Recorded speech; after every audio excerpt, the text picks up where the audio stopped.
Now, G Herbo and the wire fraud scam. Now, G Herbo, aka Swervo, is a 27-year-old rapper out of Chicago. I've known about G Herbo ever since he went by Lil Herb, which was over 8 years ago. I think G Herbo is a great rapper, aside from when he's off beat, of course. You might have heard about this story, but recently, G Herbo pled guilty in a federal case he was up against. He still hasn't, at the time of recording this, been sentenced. The case in question he was facing were federal charges that included aggravated identity theft, which carries a sentence of mandatory 2 years in prison. The other one was wire fraud charges, which provides a sentence of up to 20 years in prison. Back in December 2020, G Herbo surrendered to the California authorities in this wire fraud case. The investigation dates back to 2016. G Herbo was named in the federal fraud case along with 5 other people, and it was being alleged that him and the rest of these individuals used stolen identification to charge more than $1 million worth of exotic services over a 4-year period. According to the indictment in question, this all began in March of 2016, when G Herbo and 5 other individuals allegedly conspired to defraud several businesses and individuals in the United States, and they allegedly did this by utilizing unauthorized and stolen payment card information at an attempt to obtain different types of valuable goods like private jets, exotic rentals,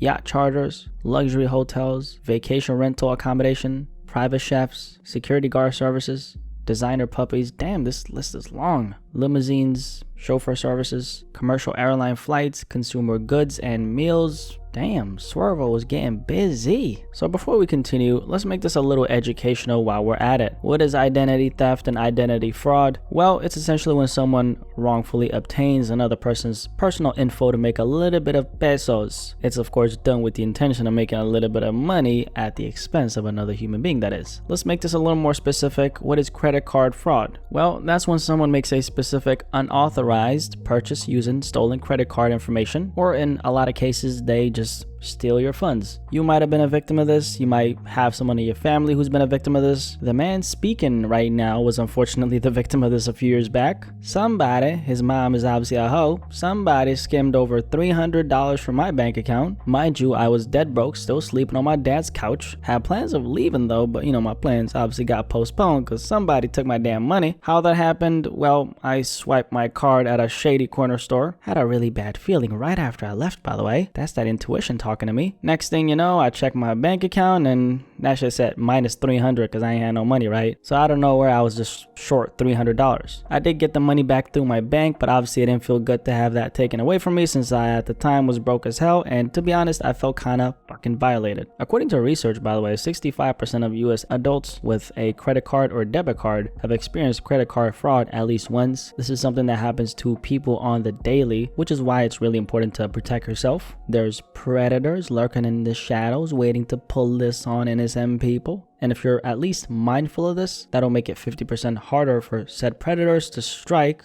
since now you're in the knowing. You can thank Blackie for that. Here's a list of unlawful things that can be done if a person has enough personal data on you, which is why it's really important to be careful what kind of personal data you share about yourself on social media, because there's always somebody watching. Remember that, okay? I digress. So these are some bullet points. The first one is false applications for loans and credit cards, fraudulent withdrawals from bank accounts, fraudulent use of telephone calling cards or online accounts, or obtaining other goods or privileges which the criminal might be denied if he were to use his real name. This is actually something that's affecting over 151 million Americans. That's a big number, right? Wanted to touch on some of these things because I think it's an important topic and it sets the tone for the video going forward. So back to Swervo.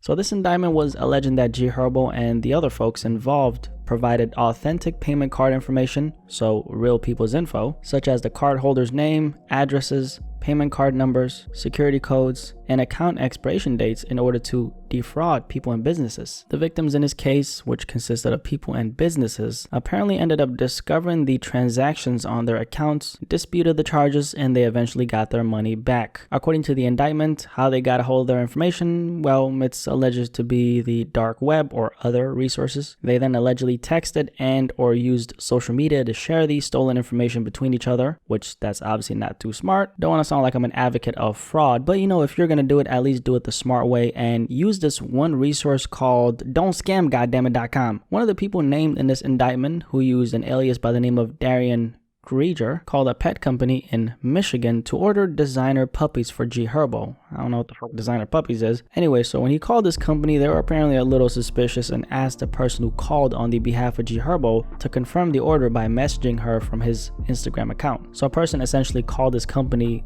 on G Herbo's behalf to order these designer puppies, and the company said, that sounds a little suspicious. I'm gonna need Swervo to confirm the order. The person hit up G Herbo saying, in quotation marks, hurry up, just message the bitch hello. Now mind you, G Herbo was instructed to message this from his personal Instagram account, and he's famous, right? Like, he has a big account of like, I think 10 million followers. I just checked, he has 8 million followers, close enough. The point still stands, if you're a famous celebrity and you gonna do some fraud, maybe don't message them from your personal Instagram account with like 8 million followers. The smarter thing to do would have been to create a burner account and message them from that account, but then again, the company allegedly did request Herbo to message them from his main, so even if he did it from the burner, the order would have never went through. And plus, even if they said okay, he can message us from a burner account, the federales can actually pinpoint precisely where you sent that message from, and that's how they get you. See, this is why it's not even worth it to commit crimes now. I mean, they gonna get you either way. It's just not worth it, man. It's just not worth it. I digress. Now, the boy G Herbo apparently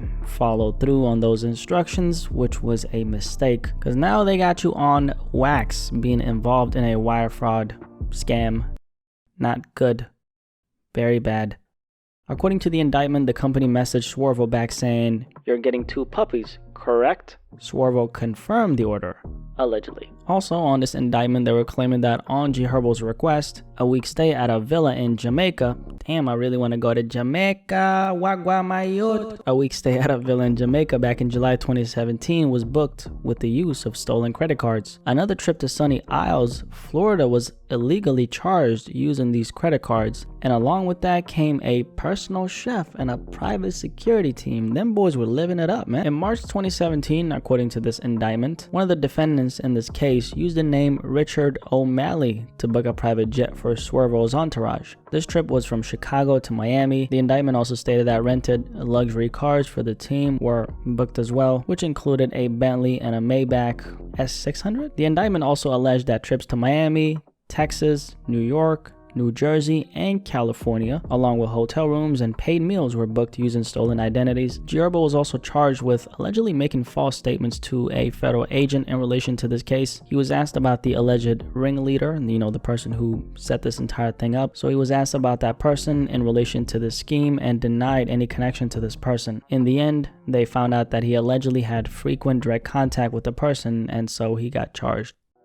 So this is a pretty crazy story, and I do have an important message to deliver, so stay with me. But I think this is crazy because, number one, G Herbo is a very successful artist. As far as we know, it's not like he's starving for money. Or is he? Considering the fact that he was involved in something like this? Well, that doesn't necessarily make that true, because you know what they say, more money, more problems. You gotta realize that rappers and entertainers in general have so many expenses. Even if they're making a load of money, making more indulging in some illicit activities wouldn't hurt. You get what I'm saying? Now that's if you don't get caught. If you get caught, it obviously hurts really badly, not only temporarily, but permanently. Because it's not just about the time that you're going to spend behind bars, it's also the time that's now getting taken away from you that you would have otherwise spent with your family in the free world, working on your career as an artist, getting money righteously like Swervo has for a long time. He's been a huge inspiration to the kids in his community for a while because, he made something of himself. He used his talent to literally change the trajectory of his entire bloodline, which is why this story really hurts so much. I don't really want to believe that G Herbo was involved in something like this, but the reality is he did plead guilty. And according to the indictment, he was an active participant in the scheme. He made a conscious decision to be involved in something like this despite all the blessings he's been able to accumulate throughout this last decade of being a recording artist in the rap industry. To me, that's really sad to hear because I don't like seeing guys who look like me getting locked up for foolishness when they have so much going for them. Aside from G Herbo, I want to hit on something really important, which is scamming and fraud is at an all-time high right now. especially amongst young people. There's a lot of young folks getting involved in stuff like this right now. As I was doing research for this topic, I was reading some statistics. I'll see if I can pull it up on the screen, but they're essentially saying that 50% of these fraud identity theft crimes were actually done by people who had previously never done this before. What that tells me is that there's a lot of people getting involved in stuff like this because they want to make money, obviously, right? And they hear it through word of mouth from other people who are involved in this, and they tell them that, hey, you can make money from this, and then they jump on it. And a big percentage of the people who are getting involved in this are very young people. I'm hearing so many stories of 20-year-olds, 19, 18, 17, or sometimes even 16-year-olds getting involved in some type of illegal scheme like this. And the next thing you know, you get caught by the police and you're facing 20 years for something you got involved in 3 months ago. And you thought that it was easy money, but what you don't realize is there's nothing called easy money in this life. Nothing in this life comes easy. You gotta work for your shit. But so many 20, 19, 18, 17-year-olds getting involved in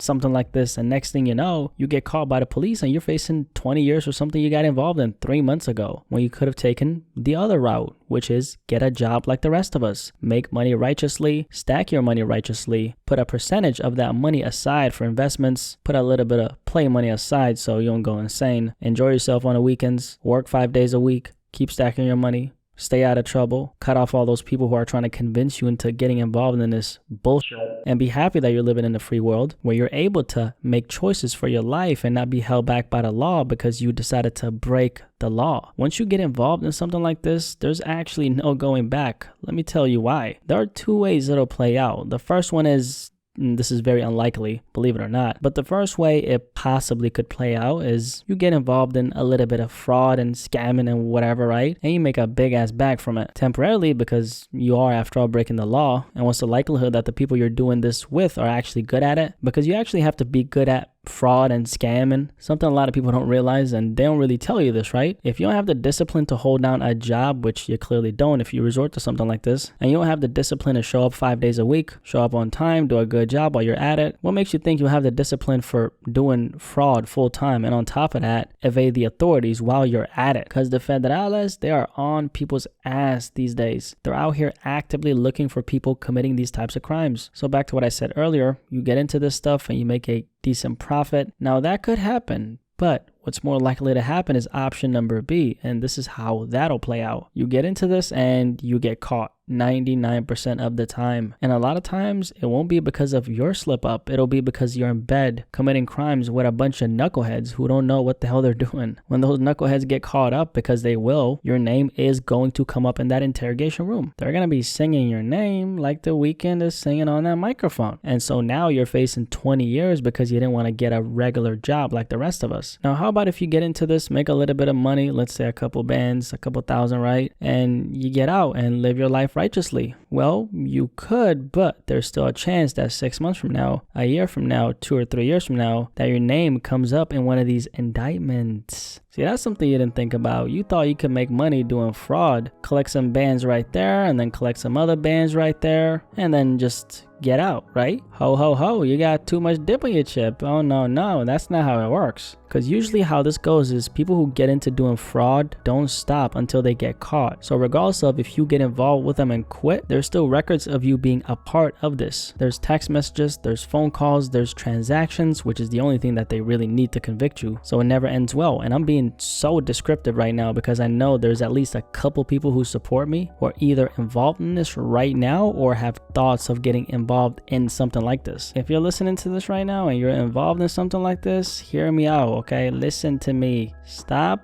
right now. Right now, stop. Okay, quit today because I don't want you watching these videos from behind bars. Don't walk around here thinking you're invincible, thinking you can't get caught, you're smarter than the po-po. Oh, hell no, you're not smarter than the police. Stop acting like you're on some Tony Montana shit, man. This ain't the goddamn movies, but this is real life. They gonna get you. They gonna get you. My theory on why stuff like this is rampant, specifically amongst young people now, is because I just think people are getting lazier by the second. No one wants to wake up 5 in the morning and clock in like I used to, like a lot of us are right now. People want to take the easy way out, and so they resort to stuff like this. Just want to use this opportunity to talk about this because this is very common amongst the youth now. I hear stories every day of people getting picked up, for some type of fraud crime. I don't think a lot of people are realizing the extent of what they're actually doing until it's too late. So Don't take the easy way out. Take the high road, take the honorable road, which is clock in, get a goddamn job, get a job, okay, a job, stack your money legally, strategize on how you can eventually go do something else if that's what you want to do, and enjoy your damn freedom.